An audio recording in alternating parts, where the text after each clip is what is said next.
give me anything and I'll talk about it. So I introduced To earlier as our Chief Compliance Officer. To actually,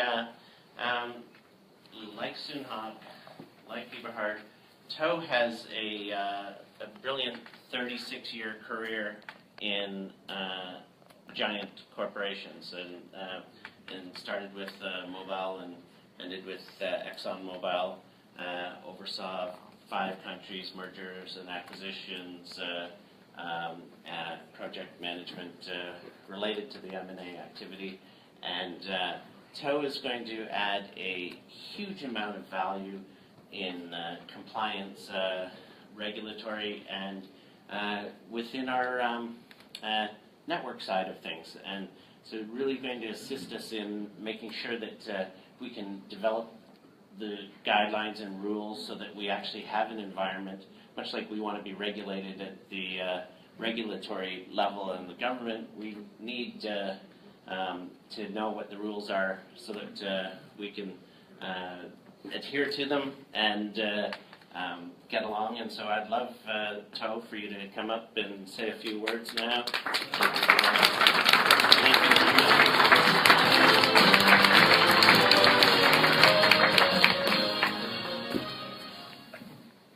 Hello, everybody. Hello. Hi. Yeah, just only a few weeks ago, the founders, Terry, Michael, and John, told me, how would you like to join DASCOIN in a position and be a full-time member of the team? And I said, great. And I handed in my retirement resignation on 15th of March. And 20th of March, I came on board DASCOIN. And, Welcome. Thank you. Well, then they came and told me, you are going to be the compliance man. And I said, do I look like a policeman? But anyway, I'm going to change the direction of all the talks today, because I'm going to talk about all of you and how to make a successful business out of promoting the coin. So let's go on to the slides. Okay, one of the first questions I ask myself is, what is compliance? What drives compliance?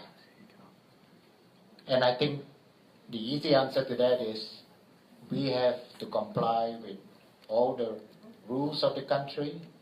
We have to comply with the rules and regulations of the organization. But more important, compliance is from within. It's from each and every one of you here in this room. Because I'm not going to be able to police all of you. I won't be looking over your shoulders to see what you are doing. It has to come from you.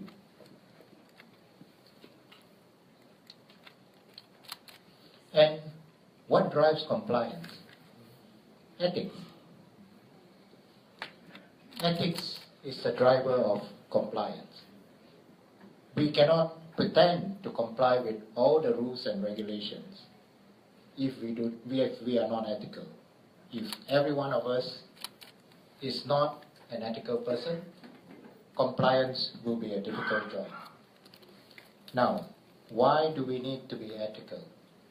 I think this morning you have heard a lot of people come up here and say, and talk about trust. People need to trust us. If people don't trust DASCOIN or net leaders, it is going to be a tough job for each and every one of you here. Just as an example, will someone lend me 25,000 euros? I'll pay you all back on Monday. I promise. 12,500? Oh, just one day.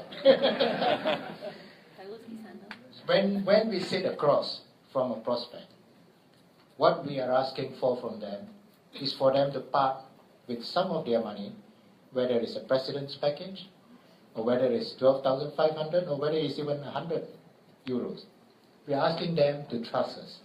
We are asking them to pass the money to the company in return for a DASCOIN license.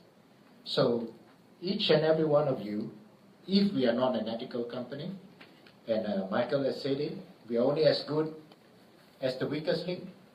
If just one of us fail, then the whole group gets punished.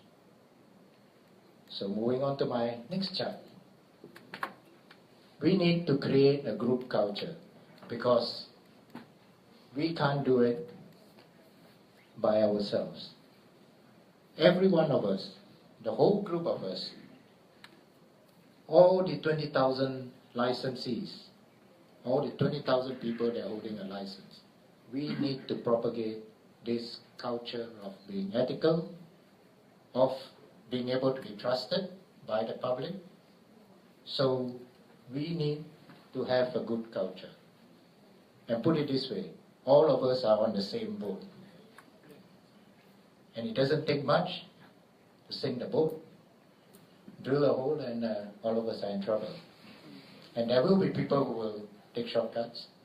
There will be people who will not observe rules. But the thing is, we are not here, like I said, to police.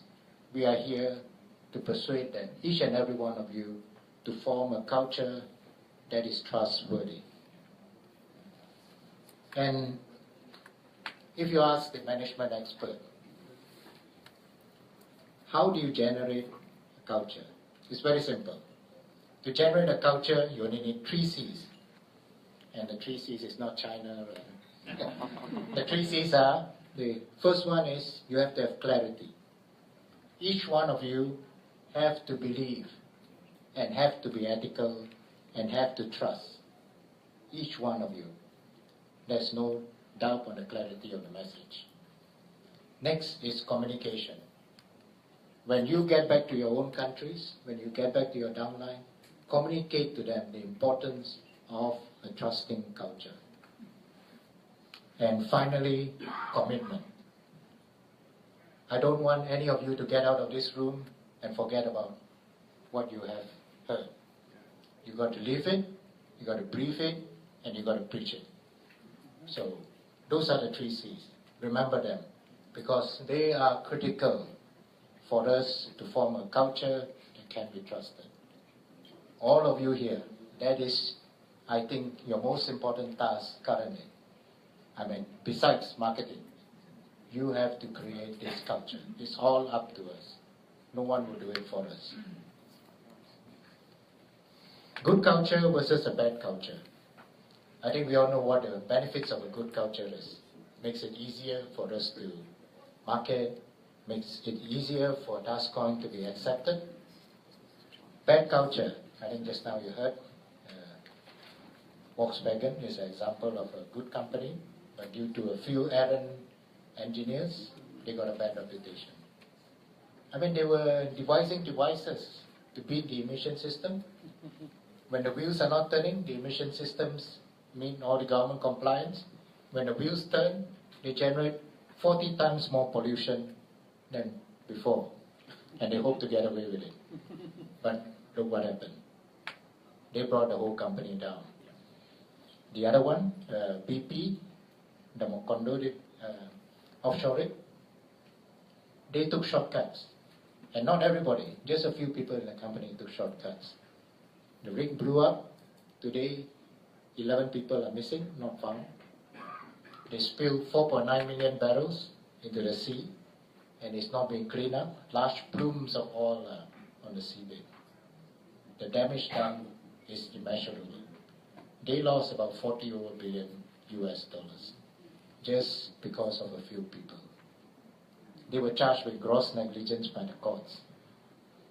I mean, what more can you do to a reputation of a company? So I think the message is very clear. DASCOIN cannot afford to have a bad reputation. There are too many coins out there. 700 of them, probably, even more. And most of them do not have a good reputation. So how do we differentiate ourselves? We got to be ethical. We got to be trusted. And we got to send that message to all our downline. And we got to send a message to all the advocates we have to be a trusted company. Okay, common problems faced by network marketers, misrepresentations. We promise the world and then we can't deliver. So, enticement. Now, this is more of a moral issue rather than a legal issue. You go and show your paycheck or you show your bank account and you tell everyone you can make $1 million by joining the company. And the old lady that you're talking to takes a second mortgage on her house and then find that she doesn't make as much money as you do and she takes you to court. We don't want that to happen. So don't overpromise. Don't stretch it. Brand abuse. We are still a very new company and there will be people in the process giving talks to media, taking out advertisements. So there will be rules and regulations on how to apply the brand and what you can claim and what you can't claim. Poaching. If someone comes to a seminar like this and is invited by one of the advocates, don't go and try and get their phone number or try and get them into your downline. And cross-lining, where this happens, people give incentive for other people to just move across from one leader to another leader. It just destroys the culture. Every one of us put in a lot of effort to build our own downlines. So do not try and poach other people's downlines. So all those are, I think all of you will understand and associate with it. So what are we going to do? We are going to come up with policies, rules of engagement. It's going to be transparent, and I'll tell you later how we're going to do it, but it's not going to be a hidden committee of 2 or 3 people who decides on what is right and what is wrong. Monitoring, we will monitor the system, through the system, abuses. Coaching, I think this is more important than all the rest, because we will depend on each and every one of you to go down and send the correct message so that we can get people to trust the company and to trust us. So you all are the coaches in this process. And there will be zero tolerance. We cannot have rules and then we say, oh, we'll overlook it this time. So that doesn't work.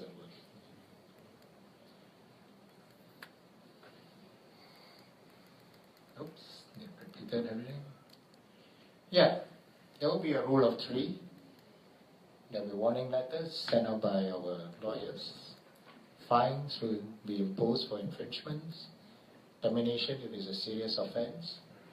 So, an immediate termination for things like poaching from other groups, downlines. Right. Put the rules in place. Yeah. Yeah, nice. Thank you everyone. Next steps. Like what Terry and Michael say, there will be a new advisory council. Leaders will be involved in the advisory council. We will source your opinion for rules and regulations and also violations of those rules and regulations. There will be global coverage. It's not just leaders from one country, it will be leaders from all over the world. And all the rules and regulations we target to be done by mid of May. That's a very compressed time frame, but we'll get it done. So we have a great product. You have heard of all the technical advances, and it is going to be the best product in the market. Yeah. No doubt about it. Yes.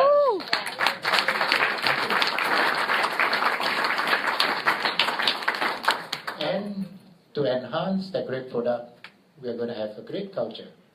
All of you here are going to deliver on a great culture. It is up to each and every one of you.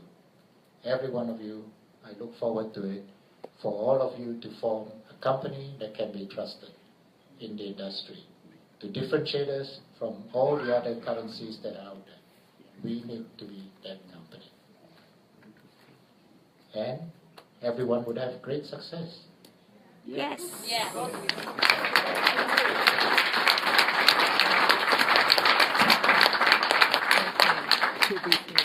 Oops. You're getting a warning. Thank you very much, Joe. That was.